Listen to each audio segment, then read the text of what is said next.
দুই পাশে দেওয়া যাবে। হ্যাঁ, নাই বলে পারমিশন আছে পাবলিক দোকানে। ধৈর্য সহকারে একটু বসুন। হয়েছে আপনারা সকলে। নির্বাহী অফিসার জনাব রিফাত আরা পৌরি বৃন্দদের, তার সাথে সাথে আমি বলবো যে এই টিওনোর খাল, এই খাল খনন আপনারা জানেন। বিসমিল্লাহির রহমানির রহিম। রফিকুল ইসলাম জামাল ভাইকে আজকে এই খাল খনন কর্মসূচি বেশ কিছু কথা বলেছে। উদ্বোধনী অনুষ্ঠানের প্রথমেই আমি দুই পাশে দেওয়া যাবে। হ্যাঁ,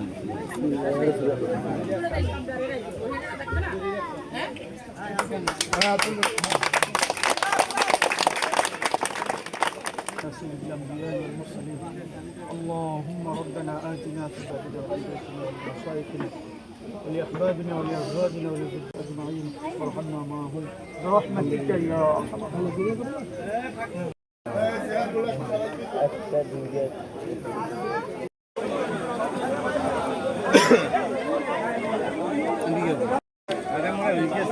এটা মনে আগেই নাই নাই বলে পারমিশন আছে পাবলিক দোকানে।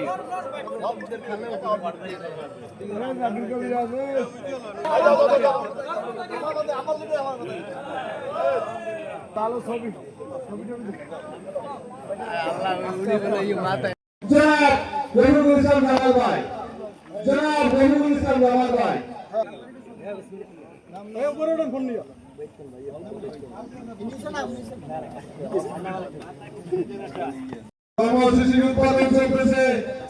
আমরা সকলে সুশৃঙ্খলভাবে অনুষ্ঠান গ্রহণ করব।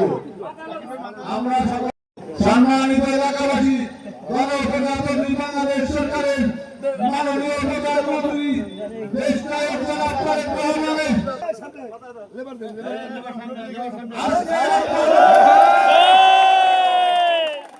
জিয়াউর রহমান যখন তিনি প্রাথমিকভাবেই তিনি ক্ষমতায় আসীন হয়েই তিনি জাপানের পরামর্শ নিয়েছিলেন, কারণ পৃথিবীতে জাপানিরা সেই সময় কৃষিকাজে সবচেয়ে উন্নত অবস্থায় বিরাজ করতেছিল।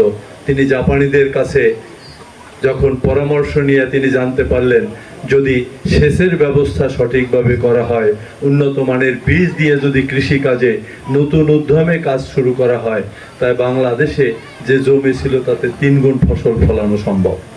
তখন জিয়াউর রহমান বলেছিল আমার 3 গুণ দরকার নেই, আমার 2 গুণ ফসল ফলাতে হবে। সেই থেকেই তিনি প্রথম সেচ প্রকল্প নিয়ে প্রথমেই খাল কাটা শুরু করেছিলেন।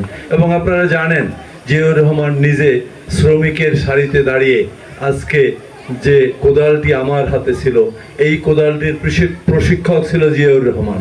জিয়াউর রহমান নিজে দেখিয়েছেন, তিনি নিজে খালে নেমে, আমরা এখনো শ্রমিকের জায়গায় দাঁড়াইনি, আমরা অত্যন্ত শুভ্র সাদা পোশাক পরে নেমেছি।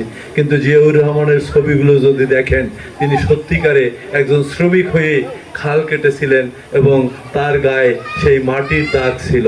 সুতরাং জিয়াউর রহমান কোনো কিছু মেকি কোনো কিছু করেননি, তিনি সত্যিকারে যেটা বিশ্বাস করতেন সেটাই করেছেন।